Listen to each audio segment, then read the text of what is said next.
नमस्ते दोस्तों, स्वागत है आप सभी का हमारे इस नई वीडियो में। दोस्तों मेरा नाम है मिलन और इस वीडियो में ना मैं एक एक्सपीरियंस शेयर करने वाला हूँ रशिया का ओवरस्टे का। गाइस, अगर आपने मेरी वीडियोस देखी होंगी तो आपको पता होगा कि मेरा रशिया में ओवरस्टे कैसे क्या हुआ। तो अगर आपको नहीं पता तो मैं आपको बता दूँ। गाइस, मैं गया था रशिया में घूमने के लिए और मेरा भाई रशिया में ओवरस्टे हो गया था। भाई मैं पूरी कहानी इस वीडियो में मैं आपको बताऊँगा। भाई मैं मॉस्को से निकला था, उसके बाद मैं इलीगली 2-3 दिन रशिया में रुक गया था। उसके बाद मुझे पुलिस ने पकड़ लिया, उसके बाद पुलिस मुझे पुलिस स्टेशन में लेके गई। फिर उसके बाद उन्होंने मुझे जुर्माना लगाया। उस समय ना मेरे पास जुर्माना के लिए पैसे भी नहीं थे। तो कैसा क्या हुआ था फुल एक्सपीरियंस शेयर करने वाला हूँ। तो चलिए शुरू करते हैं।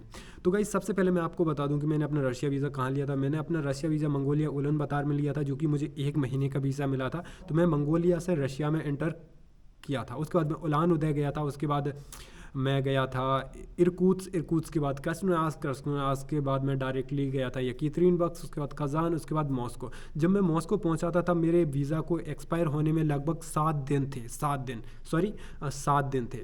7 दिन होने के बाद मेरा प्लान था कि मैं मॉस्को से जो है कज़ाकिस्तान जाऊंगा। तो मॉस्को से कज़ाकिस्तान समारा होते हुए लगभग ये 1000-1200 किलोमीटर दूर है। तो जब भी मैं रशिया में ट्रैवल करता था तो मैं रशिया में भाई एक दिन में लगभग 800-700 किलोमीटर कवर कर लेता है। तो क्योंकि रशिया की रोड काफ़ी अच्छी है। हाँ, मानता हूँ रशिया में हिच हाइकिंग काफ़ी डिफ़िकल्ट है, मतलब पर फिर भी मुझे वहाँ पे नॉर्मली डेली में 400, 500, 600 या 700 किलोमीटर की या फिर कभी कभी 1000 या 2000 किलोमीटर की दिन में लिफ्ट मुझे मिल जाती थी। तो मुझे लग नहीं रहा था कि भाई मुझे कोई दिक्कत हो गई। अब अपनी कहानी बताता हूँ। मैं था मॉस्को में और मेरे पास 7 दिन थे। तो मैंने 2 से 3 दिन भाई मॉस्को में रहा। फिर उसके बाद 3 दिन के बाद मेरे पास 2 दिन ही रहा। उसके बाद मेरे पास कितने दिन बचे, 3 से 4-5 दिन बचे। यहाँ तक कि मेरे 3 दिन, ये मतलब ये समझ लो कि 3 दिन उधर मॉस्को में ही निकल गया। तो 3 दिन मैं मॉस्को में घूमा। मॉस्को से जैसे ही मैं निकला कंट्री आउट की, तो मेरे पास 3 दिन बचे थे, 3 से 4 दिन बचे थे।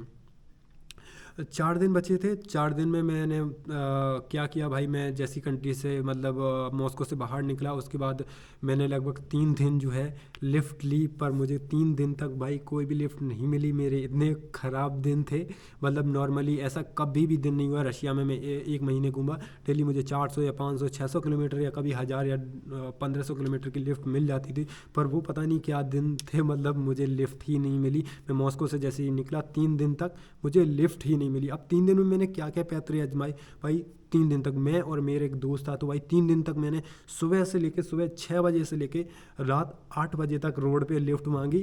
पर भाई कोई लिफ्ट नहीं मिली। पहले दिन भी नहीं मिली, दूसरे दिन भी नहीं मिली, तीसरे दिन भी नहीं मिली। और भाई ऐसा भी नहीं कि मैं सुबह 6 बजे से लेकर 8 बजे तक मांगता था, ऐसा भी नहीं है। मैं 8 बजे के बाद 12 बजे तक पेट्रोल पंप पे जाता था। वहाँ पे ड्राइवर लोगों से मांगता था, जैसे कि आप साइड में लग क्लिप रहे में लगा हैं। दूंगा, ओ आप भाई देख मैंने लेना। तो तो वहाँ पे मैं ओके ड्राइवर ओके से भी ओके। भाई लिफ्ट मांगता था।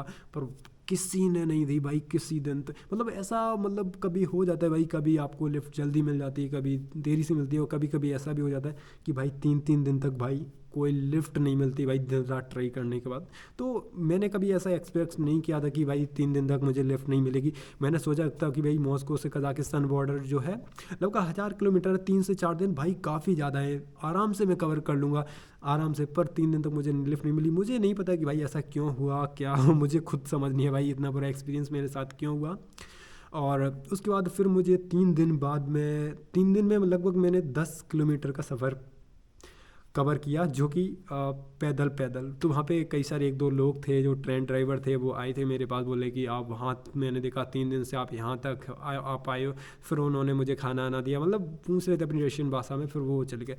फिर 3 दिन बाद अचानक से मुझे जो है एक बंदे ने लिफ्ट दी, एक अंकल ने लिफ्ट दी।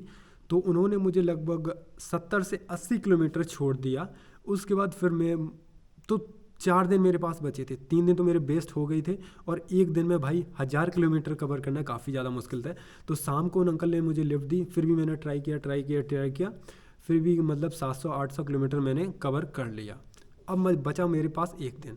अब रात हो गई। उसके बाद मैंने सोचा कि भाई अभी भी ट्राई करता हूँ, अभी तक ट्राई करता हूँ, रात तक मैं, कल तक तो मैं पहुँच जाऊँगा और मेरा ओवरस्टे होने से बच जाएगा। मैंने फिर काफ़ी ट्रक वालों से भी लिफ्ट मांगी होटल में। फिर एक अंकल थे, उन से भी मैंने काफ़ी ज़्यादा मदद मांगी। उन्होंने की। पर रशिया में कई सारे लोग तैयार भी थे। तो रशिया में ना गाड़ी में एक लोग की अगर सीट है तो वहाँ 2-3 लोग नहीं बैठ सकते। तो कुछ लोग तैयार भी थे वो मदद करने के लिए। पर एक दोस्त और था तो फिर साथ साथ रहे।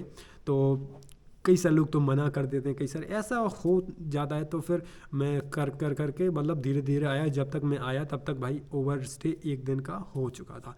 1 दिन का जब ओवर स्टे हुआ तो उसके बाद मैं फिर भी भाई मुझे डर नहीं लगा। मैं गया बॉर्डर पे, और एक बॉर्डर है जो कजाकिस्तान से मतलब समारा में जैसे ही पहुंचा, समारा पहुंचने के बाद मैं कजाकिस्तान बॉर्डर गया। उस बॉर्डर का नाम मतलब क्या है, काफ़ी मतलब मैं अगर आपको बताऊं, उस बॉर्डर का नाम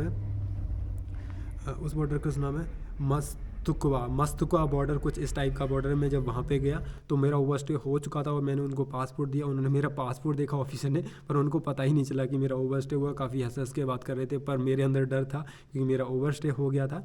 पर फिर भी उन्होंने मेरा 1 दिन पूरा बर्बाद किया। जब उन्होंने मेरा दिन बर्बाद किया, क्यों बर्बाद किया, क्योंकि रशिया से तो मैं एग्ज़िट कर सकता था पर कज़ाकिस्तान नहीं जा सकता था, क्योंकि कज़ाकिस्तान का जो बॉर्डर था अंडर कंस्ट्रक्शन में था। पर फिर भी उन्होंने जो है रशियन ऑफिसर से मैंने पूरा दिन बर्बाद किया इतने फालतू के सवाल जवाब पूछ के। और फिर शाम को उन्होंने मुझे भेजा, और फिर शाम को होने के बाद फिर वो रात हो गई थी, फिर मैं वहीं सो गया था मतलब इधर साइड। और फिर जब सुबह हुई तो मैं समारा आ गया था, और समारा से मैं एक और बॉर्डर जा रहा था जिसका नाम है ओजिंकी बॉर्डर, जो कि लगभग वहाँ से समारा से ही थोड़ी नीचे 200-300 किलोमीटर बॉर्डर और है ओजिंकी बॉर्डर। तो ओजिंकी बॉर्डर ये मुझे सजेस्ट किया था उन रशियन ऑफिसर ने। उन्होंने बोला कि आपके पास कोई और ऑप्शन नहीं है। यहाँ तक कि उन्होंने मेरा पासपोर्ट दिखाया, फिर भी उनको नहीं पता चला कि मैं यहाँ पे ओवरस्टे हुआ है, लीगली हूँ। फिर मैंने उनको व्हाट्सअप पे नंबर था, उनको मैंने बता दिया, क्योंकि भाई मेरा जो हो गया तो मैंने छुपाना तो चाह नहीं रहा था। तो मैंने उनको डायरेक्टली बता दिया था कि भाई मेरा ओवरस्टे हो गया है। फिर उन्होंने मुझे एक और बॉर्डर बताया, क्योंकि उसके आसपास कोई और बॉर्डर नहीं था, 1000-2000 किलोमीटर दूर थे। तो वहाँ तक जाने में मुझे काफ़ी ज़्यादा समय लग जाता। तो वहीं पे 200 से 300 किलोमीटर एक बॉर्डर था, ओजिंकी बॉर्डर। तो मैं जब ओजिंकी बॉर्डर जा रहा था, ओजिंकी बॉर्डर जाते ही समय तो मैं हिच हाइकिंग कर रहा था, तो तभी एक पुलिस की गाड़ी आई, और पुलिस की गाड़ी जैसे ही आई उन्होंने डायरेक्ट रोका, और सीधे उन्होंने कुछ नहीं पूछा, सीधा बोला कि शो मी योर डॉक्यूमेंट। या तो रशियन पुलिस आपको आके पासपोर्ट नहीं पूछेगी, बोलेगी शो मी योर डॉक्यूमेंट। तो मैंने उनको अपना पासपोर्ट दिया। जैसे ही पासपोर्ट दिया उन्होंने देखा तो वो समझ गए वो एक ही बार में, क्योंकि वो यही काम करते थे। क्योंकि जो आसपास मतलब रशिया में काफ़ी ज़्यादा मतलब इलीगल इमिग्रेंट्स हैं, तो उनको पकड़ पकड़ के पुलिस स्टेशन में बंद करते थे। तो उनका यही काम था। तो जैसे ही उन्होंने मेरा पासपोर्ट वीज़ा देखा तो वो समझ गए, क्योंकि बात तो हुई नहीं। उन्होंने बोला कि सीधे गाड़ी में बैठो। तो मैं गाड़ी में बैठ के आराम से, मुझे पता था भाई कुछ होने वाला तो नहीं है, मतलब ज़्यादा तो कुछ नहीं होगा, मतलब क्या ही होगा। पर ये दिक्कत थी, मेरे पास सारे पैसे ख़त्म हो गए थे। वो अभी मैं सारा कुछ बताऊँगा। पर मैं तब काफ़ी ज़्यादा डर गया, तो मुझे नहीं पता कि वो कहाँ लेके जा रहे थे। पर वो मुझे गाड़ी में बैठाया, उसके बाद पुलिस स्टेशन लेके गए। फिर उन्होंने बताया कि आपका ओवरस्टे हो चुका है, आपको जुर्माना भरना पड़ेगा। मेरे पास उस समय जो भी रशियन करेंसी थी वो सारी की सारी मेरे पास ख़त्म हो चुकी थी। मेरे पास थोड़े बहुत रूबल पड़े थे। तो ऐसा था ना, मॉस्को में एक मेरे होस्ट थे, दोस्त थे, उन्होंने मेरा जो है जुर्माना भरा। उसके बाद वहाँ पे काफ़ी ज़्यादा मतलब जो भी उनकी कार्रवाई हुई थी वो मेरी मतलब जो भी धाराएँ आराएँ लगी थी उसका पूरा डॉक्यूमेंट्स है, मतलब आप इधर देख सकते हैं वीडियो में। दोस्तों मुझे पुलिस ने पकड़ा था, उसके बाद ये मेरा फाइन लग गया 2000 रूबली, और इसके बाद जो है मैं बॉर्डर क्रॉस कर सकता हूँ। भाई ओवर स्टे का भाई ये नज़ारा है, पर ये तो सही था, 2000 ही लगा। और भाई कुछ इस टाइप का भाई और भी लोग बैठे हैं भाई, ये सारे लोग ऐसे ही पकड़ के लेके आए हैं। तो उन्होंने ना मेरा पूरा प्रोसेस किया, उन्होंने मेरे हाथ काले किए, उसके बाद फिंगर्स लगाए, पता नहीं क्या क्या मतलब प्रोसेस हुआ। फिर उन्होंने कम से कम 5 से 6 घंटे बाद हम लोग को वो एक पेपर दिया, और वो जो पैसे थे वो मेरे मॉस्को में रह रहा था एक दोस्त, उसने पे किए थे, और उसके बाद वो मुझे पत्रा बना के दिया, कहा कि अब आप जा सकते हो। तो फिर मैं वो लेके रोड पे गया, रोड पे जाने के बाद तब मेरे पास सारे पैसे ख़त्म हो गए थे, रात हो गई थी। तो फिर मैंने क्या किया, एक आंटी से पैसे मांगे थे, मतलब पैसे नहीं, मतलब मैं उनके होटल पे गया था और उनसे कहा कि मुझे पैसे, मतलब मैं पैसे बार बार मुंह से निकल रहा है। मैंने कहा कि मुझे खाना दे दो, मुझे भूख लग रही। तो आंटी ने मुझे खाना दे दिया, तो मैं उस रात खाना खा के सो गया था। तो मैं आपको पता है कि रशिया में एटीएम कार्ड काम्स नहीं करते हैं, तो इस वजह से मैं एटीएम कार्ड से पैसे भी नहीं निकाल सकता, कुछ भी काम नहीं कर रहा था, कैश भी ख़त्म हो गया। तो मेरे पास यही रास्ता बचा था, एक दिन बचा था, तो मैं खाना खा के सो गया था। फिर दूसरे दिन मुझे एक लड़की मिली थी, उसने मुझे लिफ्ट दी थी। उसके बाद एक लड़का मिला था, उसने डायरेक्टली, भाई इतना अच्छा लड़का था, मतलब जो ओजिंकी बॉर्डर था वहाँ तक, मतलब इतना मतलब सुनसान एरिया में वो इलाका था, वहाँ पर कोई भी गाड़ी नहीं चलती थी, पर वो भाई उधर जा रहा था, मेरा लग इतना अच्छा था। फिर उसने मुझे अपनी गाड़ी में बिठाया और मतलब तुरंत बॉर्डर तक छोड़ा, उसने एक भी पैसे नहीं लिए। खैर मैं हिचकिंग कर रहा था लिफ्ट लेके। तो जैसे हम लोग बॉर्डर पे पहुँचे, बॉर्डर पे पहुँचने के बाद क्या हुआ, सिंपल उन्होंने मुझे ट्रक में बिठा दिया, क्योंकि आप वाई वॉक क्रॉस नहीं कर सकते, ट्रक नहीं मतलब एक तरह से टैक्सी टाइप की थी, तो उसमें बिठा दिया। उसके बाद हम बॉर्डर पे पहुँचे। बॉर्डर पे पहुँचे तो मतलब सबसे पहले ना, जैसे ही मेरा पासपोर्ट लिया, देखा कि हाँ ओवरस्टे हो गया, भाई उन्होंने मेरा पासपोर्ट जब्त कर लिया। बोले कि अब नहीं, मतलब उन्होंने मुझे डरा दिया, पासपोर्ट रख लिया और बोल दिया कि अब तो आपको डिटेंशन सेंटर में भेजेंगे और जो भी होगा हम आपको इंडियन एम्बेसी में सौंपेंगे और वही जो कुछ भी करेगी हम आपको डिटेंशन सेंटर में भेजेंगे। तो मतलब काफ़ी ज़्यादा डर गए। पर हमारे पास ना एक जो डॉक्यूमेंट्स था जो पुलिस स्टेशन में मुझे मिला था, जिसमें हम लोग फ़ाइन भर के आए थे, तो जिसमें सारा कुछ लिखा था रशियन लैंग्वेज में। तो मैंने पढ़ा है कि मतलब ये जो चीज़ है वो जानबूझ के नहीं हुई है, ये गलती से हुई है, तो फ़ाइन आइन इन्होंने भर दिया। जैसे ही मैंने उनको दिखाया तो उन्होंने मुझे आगे भेज दिया बॉर्डर पे। अगर मैं वो पेपर नहीं दिखाता तो वो मेरा पासपोर्ट नहीं देते। तो वो दिखाया। उसके बाद जब जब मैं एग्ज़िट कर रहा था तो रशियन ऑफिसर काफ़ी ज़्यादा चिल्ला के बोले कि कैसे क्या हुआ, मतलब ये सब। मतलब मैं उनकी शक्ल से तो नहीं पता चल रहा था कि मतलब वो बुरा सोच रहे, पर फिर भी वो मुझे मतलब डराने की एक्टिंग कर रहे थे, मैं समझ गया था। फिर उसके बाद उन्होंने मुझे एक और रूम में भेज दिया, जहाँ पे कई सारे लोग बड़े थे, कजाकिस्तान, उज़्बेकिस्तान, किर्गिस्तान के। कम से कम लगभग उसमें होंगे 80 से 90 लोग होंगे। उन सभी को डिपोर्ट मारा था। वो आ रहे थे कजाकिस्तान से रशिया में, वो भी उसी में बंद थे, तो उनको जो है डिपोर्ट कर दिया था। तो मुझे डिपोर्ट नहीं, मैं तो एग्ज़िट कर रहा था, तो मुझे उसके अंदर डाल दिया गया। और उसके बाद मुझे थोड़ा बिठाया मतलब डाल दिया नहीं, मतलब वो वेटिंग एरिया था इस टाइप का, मतलब कोई डिटेंशन सेंटर नहीं था। तो उसके अंदर मुझे बिठाया कम से कम 1 से 2 घंटे बाद।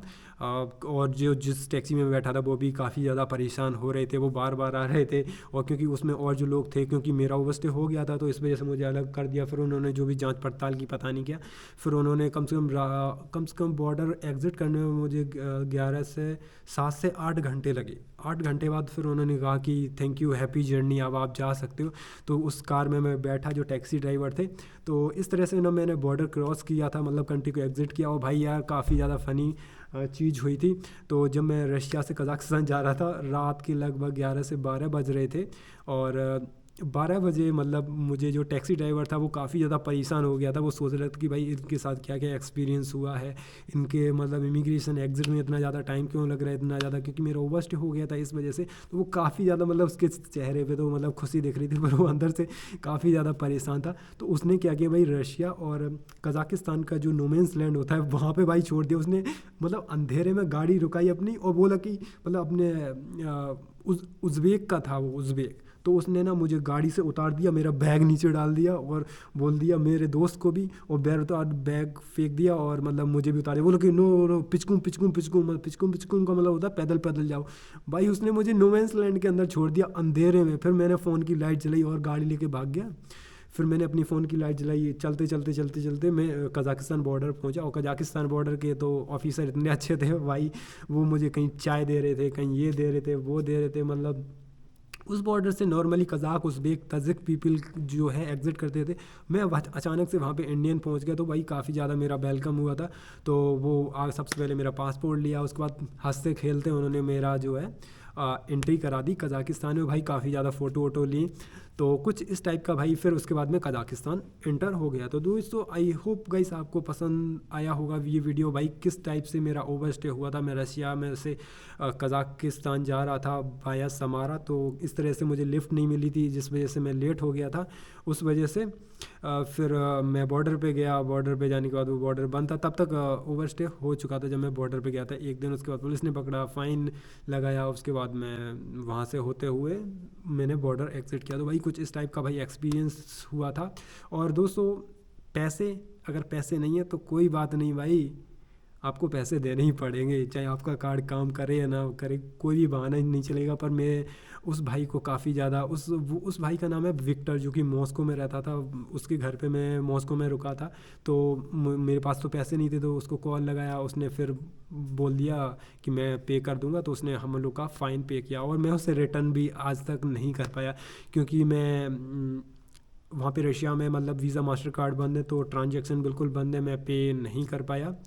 और उन्होंने एक दो साइट्स बताई कि ये तो उससे भी, पेपल से भी नहीं हुआ। और एक और वेबसाइट थी, उसका नाम क्या है, वेस्टर्न यूनियन से भी डाला, फिर भी नहीं हुआ। तो उन भाई को ना मैं काफ़ी ज़्यादा धन्यवाद बोलना चाहूँगा, वो मॉस्को के ही थे। पर ऐसा नहीं है, मैं इस वीडियो में ना रशिया के लोगों के बारे में बात करना चाहूँगा। तो मैं काफ़ी ज़्यादा कंट्री घूम चुका हूँ, पर रशियन लोग ना मुझे इतने अच्छे नहीं लगे। वो लुक वाइज काफ़ी अच्छे हैं, पर वो अंदर से मतलब इतने हेल्पफुल नहीं है। मैं सभी लोगों की बात नहीं कर रहा हूँ, कुछ लोग मुझे मिले जो कि काफ़ी ज़्यादा हेल्पफुल थे, काफ़ी ज़्यादा मददगार थे, काफ़ी ज़्यादा अच्छे थे। पर ज़्यादातर लोग जो हैं वो काफ़ी ज़्यादा मतलब रूड हैं, या फिर इतना उन्हें कोई मतलब नहीं है कि तुम उनकी कंट्री में क्या कर रहे हो, वो इतने हेल्पफुल नहीं है। भाई 3 दिन तक कोई बंदा दिन रात लिफ्ट मांगता रहा, लिफ्ट नहीं मिली, तो आप इससे अंदाज़ा लगा सकते हो। तो भाई कुछ इस टाइप का भाई एक्सपीरियंस हुआ था मेरा रसिया का ओवरस्टे का। तो आई होप आपको पसंद आया होगा, आपको पता चला होगा कि भाई ओवरस्टे होने के बाद क्या होता है। मैं ओवरस्टे होने के बाद मैं काफ़ी ज़्यादा घबरा गया था, क्योंकि भाई इतनी बड़ी कंट्री है, कजाकिस्तान या मंगोलिया कोई ऐसा कंट्री होता तो मैं नो टेंशन घूमता। मुझे लगा कि भाई रशिया कंट्री है तो भाई क्या क्या होगा। और भाई पुलिस वाले जो मुझे पुलिस स्टेशन लेके, वो काफ़ी ज़्यादा सम्मान कर रहे थे हम लोग का, खासकर इंडियन का, क्योंकि रशियन इंडियन का रिलेशन काफ़ी अच्छा है, इस वजह से काफ़ी ज़्यादा सम्मान कर रहे थे। ऐसा कुछ नहीं बोला उन्होंने मुझे, और यहाँ तक कि मुझे उन्होंने बिस्किट और चाय भी पिलाई थी। तो आई होप आपको ये वीडियो पसंद आया होगा।